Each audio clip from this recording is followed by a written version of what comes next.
Hello friends, मैं देवन आर्य आपका हार्दिक स्वागत करता हूं अपने चैनल में। जैसा कि आप सभी को पता है, हम आपके लिए जो है नए नए वीडियो लेकर आते हैं एग्ज़ाम से संबंधित। और आज का हमारा वीडियो है क्लास 10th की जनरल इंग्लिश। ठीक है, बोर्ड एग्ज़ाम होने वाली है आप लोगों की। इसी क्रम में जो है कोविड-19 के कारण जो सिलेबस कम हुआ है और जो नया पैटर्न आया है, उस आधार पर जो है किस प्रकार के क्वेश्चंस आपसे पूछे जाएंगे।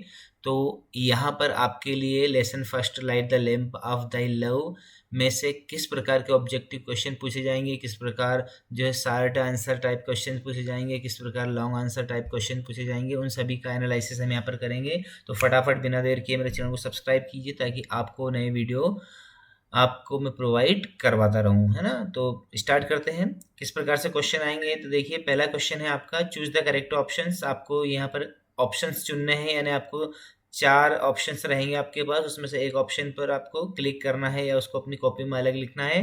क्वेश्चन पढ़ लेते हैं। Light the lamp of thy love is a simple prayer written by. Light the lamp of thy love एक सिंपल प्रार्थना है जो किसके द्वारा लिखी गई है। यदि आपने उसको अच्छे से पढ़ा है तो आपको पता है, रविन्द्रनाथ टैगोर जी द्वारा लिखी गई है। आगे बढ़ते हैं। What is the antonym of senior. Senior यानी क्या होता है, वरिष्ठ। वरिष्ठ का एंटोनिम, एंटोनिम यानी होता है अपोजिट, क्या होगा, तो सीनियर का अपोजिट होगा जूनियर। आगे बढ़ते हैं। थर्ड क्वेश्चन है, the time of the day when light first appears mean, यानी जब दिन का वह समय जब पहली बार प्रकाश प्रकट होता है या आता है, उसे हम क्या बोलते हैं, सुबह बोलते हैं। लेकिन यहाँ पर सुबह वाला ऑप्शन हमारे पास, मॉर्निंग वाला ऑप्शन नहीं है। तो हमको पता होना चाहिए कि मॉर्निंग के लिए एक और शब्द है डॉन, है ना। डॉन यानी कि जैसे DOWN डाउन होता है, एक DON डॉन यानी कोई बॉस होता है, और एक DAWN है ना, ये डॉन यानी कि सवेरा होता है। आगे बढ़ते हैं। क्वेश्चन 4 है, what is the prefix of healthy. Healthy का प्रीफिक्स क्या है, यानी हेल्दी में कोई प्रीफिक्स लगाएंगे तो क्या शब्द बन सकता है। तो प्रीफिक्स आपको पता होना चाहिए। प्रीफिक्स यानी कि जो किसी एडजेक्टिव में पहले लगता है वो प्रीफिक्स है, और जो बाद में लगता है वो सफिक्स होता है। तो यहाँ पर हेल्दी के पहले क्या लगा है, UN, तो अनहेल्दी इसका आंसर रहेगा। क्वेश्चन 5 है, to change something in something different mean. किसी चीज को किसी दूसरी चीज में चेंज करना, बदलना, है ना, उसको क्या कहते हैं, उसको कहते हैं ट्रांसम्यूट, है ना। ट्रांसम्यूट है ना, उसमें परिवर्तन करना। Choose the correct option. Word of the word external, यानी एक्सटर्नल का आपको अपोजिट शब्द ढूंढना है। तो एक्सटर्नल का अपोजिट होता है इंटरनल। एक्सटर्नल यानी बाहरी, इंटरनल यानी आंतरिक। क्वेश्चन 7 है, force that causes bad things to happen, give one word. एक ऐसी ताकत जो आपको बुरी चीज करने के लिए प्रेरित करती है, बुरी चीज जिसको कहा जा सकता है ना, जो बुराई होती है, उसके लिए क्या शब्द हो सकता है। तो उसके लिए एविल होता है ना। एक बुराई के लिए शब्द होता है एविल यानी बुराई। Choose the correct meaning of disciple. Disciple यानी शिष्य। शिष्य के लिए सही मीनिंग क्या होगा। शिष्य कौन होता है, स्पिरिट ऑफ ए पर्सन होता है। A person who believe in and follows the teaching of a religious person. B वाला करेक्ट ऑप्शन है कि वह व्यक्ति जो किसी दूसरे व्यक्ति के ऊपर भरोसा करता है और उसके पीछे पीछे चलता है, उसका अनुयायी बनकर चलता है, और वह व्यक्ति उसे टीच करता है। किस प्रकार टीच करता है ना।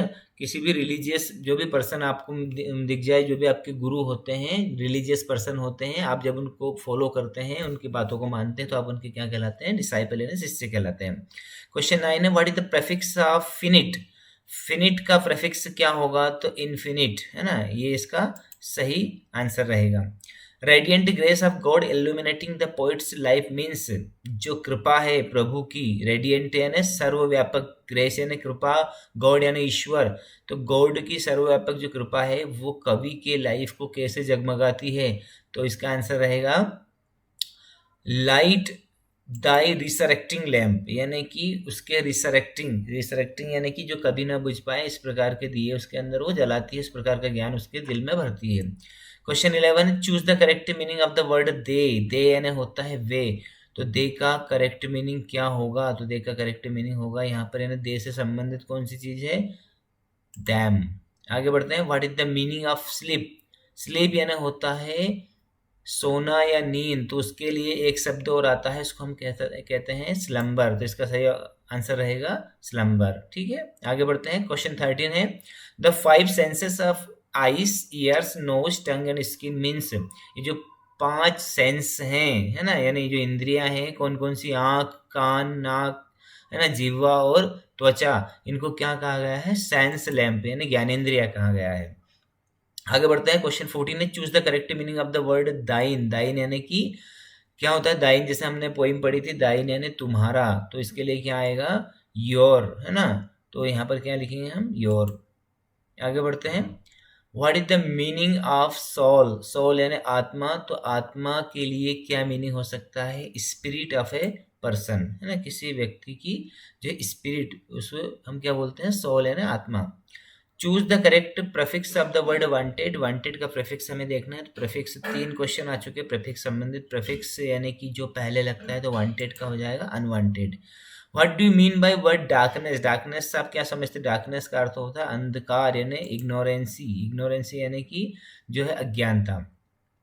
What the message of the poem light the lamp of the love. Light the lamp of the love कविता क्या मैसेज देती है, तो मैसेज देती है कि darkness is the cause of all evil and unhappiness, की जो अंधकार होता है वहाँ कारण होता है सभी बुराइयों का और सभी अनहैप्पीनेस का, यानी कि जितनी भी अप्रसन्नताएं हैं और जितनी बुराइयां हैं उन सबके पीछे कारण क्या होता है, डार्कनेस यानी इग्नोरेंस, अज्ञानता होती है। आगे बढ़ते हैं, क्वेश्चन 19 है, choose the correct antonym of the word evil. Evil का एंटोनिम आपको देखना है, तो एविल यानी होता है बुराई, तो इसका क्या होगा, गुड यानी अच्छाई, ठीक है। आगे बढ़ते हैं, what do you mean by the word wondrous. Wondrous यानी अद्भुत, इसके लिए कैसा शब्द आ सकता है, तो फैसिनेटिंग। फैसिनेटिंग का अर्थ भी जो है अद्भुत होता है। क्वेश्चन 21 है, capable of making somebody feel great pleasure and admiration so that they give somebody something all their attention. Capable यानी समर्थ होना, किसी भी व्यक्ति को जो है खुश करने में, महान खुशी देने में और उसकी प्रशंसा करने में, ये जो गुण आता है उसके द्वारा वह व्यक्ति, है ना, समथिंग ऑल देयर अटेंशन, उसका ध्यान अपनी तरफ खींचना, यानी किसी भी व्यक्ति को भाव विभोर कर देना। ऐसी फीलिंग को क्या कह सकते हैं, तो ऐसी फीलिंग को कहा जाएगा इंट्रेंसिंग। इंट्रेंसिंग यानी कि मंत्र मुग्ध कर देना, ठीक है। आगे बढ़ते हैं, what are the senses compared to. हमारे जो सेंसेस हैं वो किससे कंपेयर्ड किए गए हैं, तो हमारे जो सेंसेस है वो लैंप से कंपेयर किए गए हैं, sense lamp. In this poem what should be pray for. इस कविता में हमें क्यों प्रार्थना करनी चाहिए, to remove the darkness of knowledge, to remove the darkness of ignorance, तो इसका सही उत्तर रहेगा बी वाला, to remove the darkness of ignorance, अज्ञानता के अंधकार को दूर करने के लिए हमें प्रार्थना करनी चाहिए। आगे बढ़ते हैं, क्वेश्चन 24 है, what is the meaning of light in the poem. इस कविता में लाइट का क्या अर्थ है, तो लाइट का अर्थ होता है नॉलेज, ठीक है, यानी कि ज्ञान। What is the prefix of correct. चौथा क्वेश्चन आया है प्रेफिक्स के बारे में। प्रेफिक्स यानी जो पहले लगता है, तो करेक्ट का प्रेफिक्स क्या होगा, इनकरेक्ट। आगे बढ़ते हैं, the human body suppose to be built out of clay, give one word. जो ह्यूमन बॉडी होती है, जो मानवीय शरीर होता है, उसको सपोज किया गया है कि यह मिट्टी का बना है, तो मिट्टी का बना है यानी कि इसको किस, to be built out of clay. Built out of clay यानी कि मिट्टी से बना हुआ है शरीर है, तो इसको किससे बनाया गया है, ऑप्शन में आपके पास है क्ले, ठीक है। आगे बढ़ते हैं, what is the antonym of light. Light का एंटोनिम क्या होता है, तो डार्कनेस इसका एंटोनिम होता है, ठीक है। Choose the correct meaning of word suited. Suited का अर्थ होता है तम या अंधकार, जिसको हम कह सकते हैं, तो उसके लिए क्या शब्द आएगा, डार्केंड, है ना, यानी अंधकार युक्त। आगे बढ़ते हैं, क्वेश्चन 29 है, what did the boy remember to do before going to bed. यहाँ आपकी वर्कबुक में से एक क्वेश्चन लिया गया है, लेसन फर्स्ट वर्कबुक में से एक क्वेश्चन है कि बच्चा जब सोने के लिए जाता है तो उसके पहले वो कौन सी चीज़ नहीं भूलता है, कौन सी चीज़ याद रखता है, वह याद रखता है कि उसको क्या करना है, he remember to pray to God, वहाँ भगवान से प्रार्थना करना नहीं भूलता, उसको याद रखता है। Choose the correct prefix of the word vowel.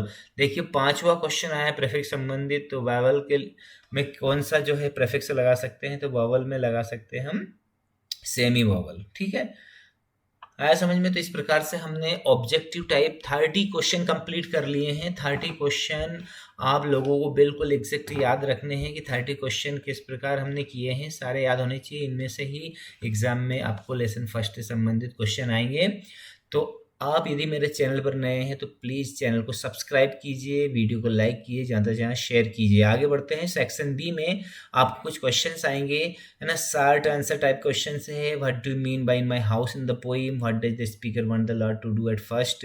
ये सारे क्वेश्चंस आप चाहें तो प्लेलिस्ट में जाकर, मैंने वीडियो बनाए हैं तो प्लेलिस्ट में जाकर आप देख सकते हैं, वहाँ पर आपको इसके आंसर्स भी मिल जाएंगे। और इसी प्रकार सेक्शन सी आएगा, सेक्शन सी में भी कुछ जो है इम्पोर्टेंट क्वेश्चंस है, जैसे what is the central idea, यानी इसमें कुछ लॉन्ग आंसर टाइप क्वेश्चंस है। सेंट्रल आइडिया आपको बताना है, एक्सप्लेन करना है। Explain the lines in your own words, आपके शब्दों में इन लाइन्स को एक्सप्लेन करना है ना?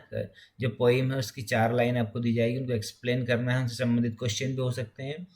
और इस प्रकार से बहुत सारे क्वेश्चन आपको दिए हैं, आप चाहें तो इनकी प्रैक्टिस कर सकते हैं। खुद से जो है अपनी लैंग्वेज में लिख कर जो है आप उसकी प्रैक्टिस करेंगे तो आपको डेफिनेटली याद हो जाएंगे और आपको लिखने का तरीका भी आ जाएगा। आई होप आपको ये वीडियो ज़रूर पसंद आया होगा और आपको परीक्षा की तैयारी करने के दृष्टिकोण से इससे काफ़ी सहायता मिली होगी। तो मिलते हैं अगले वीडियो में, तब तक के लिए थैंक यू वेरी मच, धन्यवाद।